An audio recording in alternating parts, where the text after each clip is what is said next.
Bridget hired me to look after her elderly mother at night.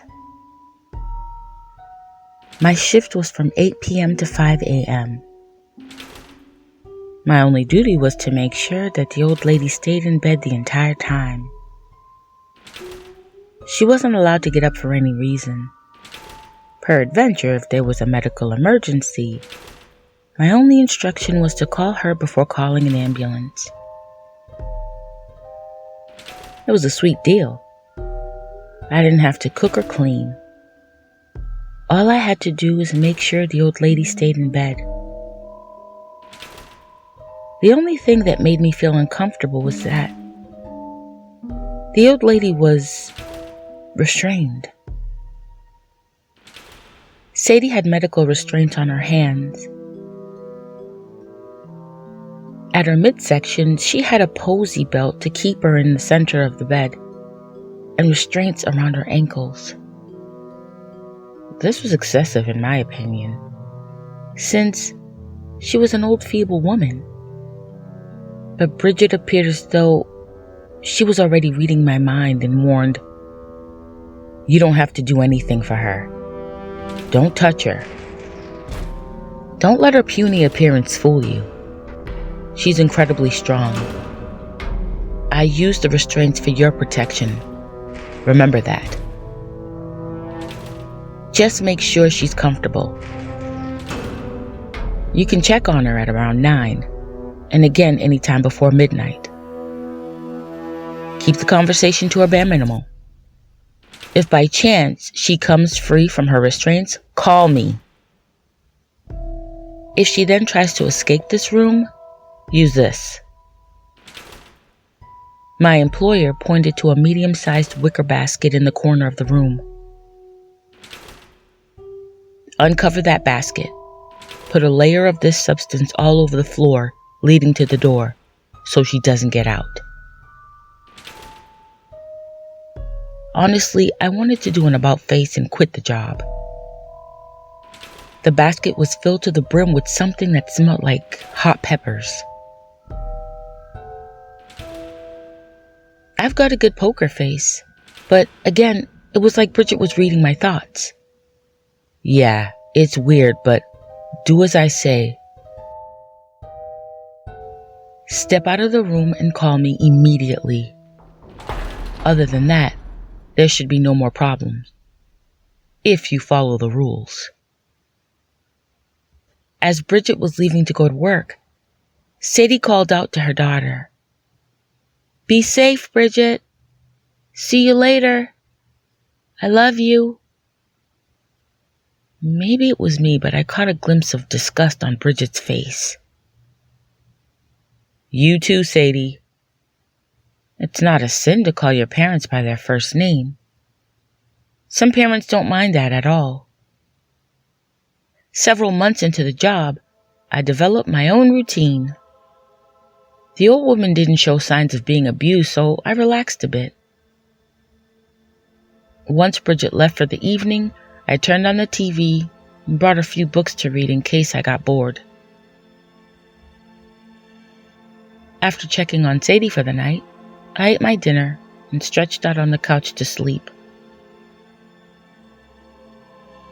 My alarm clock would go off at 4 a.m. I woke up and got ready for Bridget to come home. It was a pretty cool job. Little by little, Sadie began talking to me more and more from her bedroom. It wasn't a big deal to talk to her once in a while, so I did. She would ask for small, insignificant things like a sip of water, a piece of peppermint candy, or to turn off the lamp. There was no need to tell Bridget about this, so I kept it to myself. All I saw was an old, fragile lady confined to her bed. What they did during the day was none of my business. Not until she began complaining of hip pain.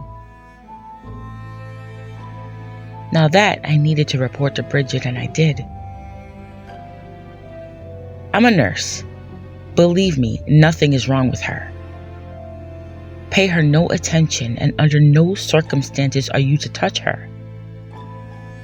Like I said, check on her twice before midnight. After that, leave her be. Please. For your sake and mine. Thank you. Why on earth did Bridget have such animosity towards her sweet mother? Maybe it was something that stemmed from her childhood. It wasn't any of my business. Until Sadie started making it my business. As soon as Bridget left for work, she'd start to tell me stuff from her bedroom. I love my daughter, but she won't let me get out of bed. She won't let me talk to my family. She isn't very nice to me. She treats me like a child. She won't let me have visitors. The more Sadie told me, the less I liked Bridget. Her cold demeanor wasn't helping either. She didn't care about her mother's concerns to me. Calling elderly services was always on my mind.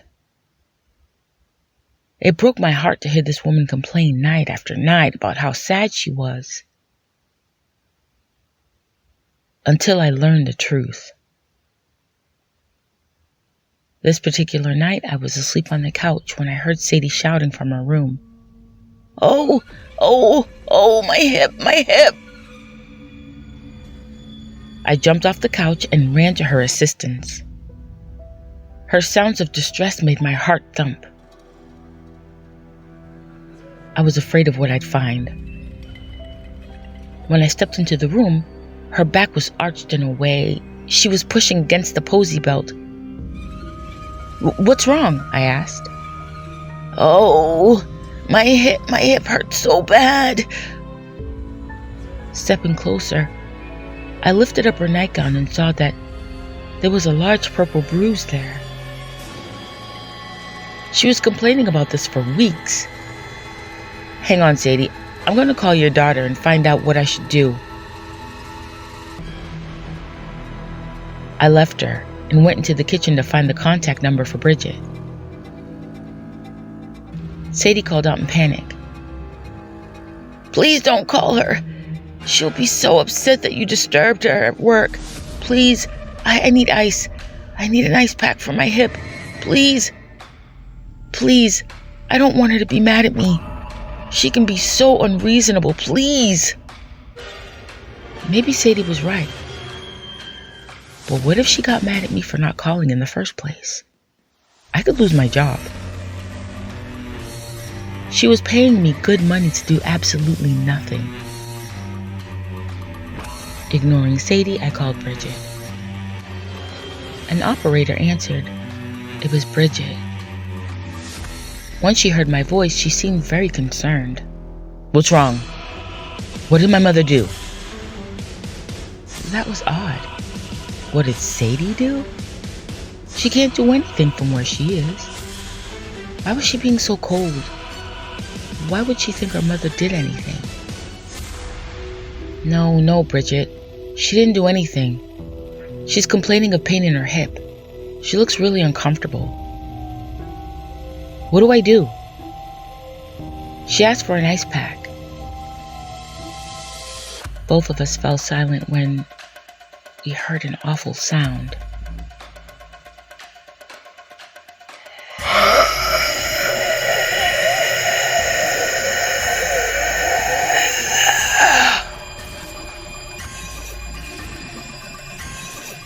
Bridget's voice went flat. Listen to me. I'm on my way home. Use the basket I showed you. I didn't think it would come to this, but you have to use it before it's too late. Do you hear me? Do it now. I didn't even hang up. I just put the phone down and ran back into the room. Oh my gosh. Sadie was sitting up in bed. I don't know how she got free from her restraints, but her left foot was dangling off the bed. She didn't look like the sweet old lady I would check in on anymore. Her features were distorted. Even though the room was dimly lit, I could see that she was different. My adrenaline was pumping so fast. I knocked the lid off the wicker basket. The smell of peppers caused me to sneeze several times in a row. I scooped up handfuls of the ground up peppers and tried to sprinkle it everywhere around her bed.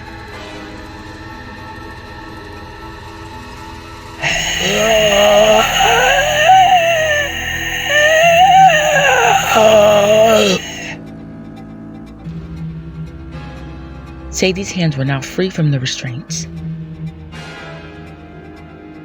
She was writhing underneath the restraints and making these disturbing noises I didn't think people could make. It made sense now. Sadie wasn't normal. Something was wrong with her. The fumes from the ground up pepper was getting into my nose, my eyes, and my mouth. It stung really bad.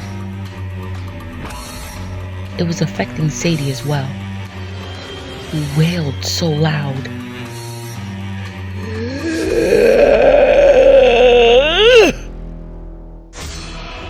Where the hell was Bridget?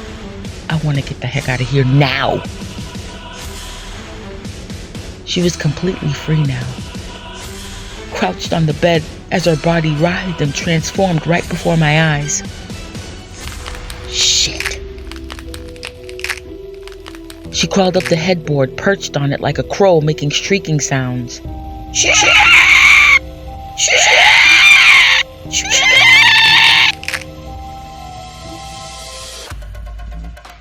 I was dumping pepper all over the floor. No! I need to fly! She shrieked. This is why I couldn't be alone with her. This is why I wasn't supposed to talk to her. I could hear the front door opening. Bridget stood in the doorway looking enraged and sick at the same time. Move slow and close the door behind me, she commanded.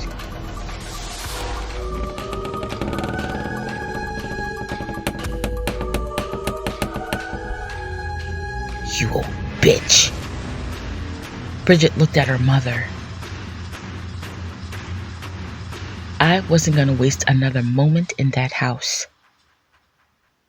I snatched my purse and ran to my car. Just like those idiots in horror movies, I dropped my keys several times in the car before jamming it into the ignition, barreling out of the driveway. Bridget tried calling me a few times, but I just don't want to answer the phone. What I saw in that woman's house doesn't need an explanation. She ain't got to call me for nothing. I quit.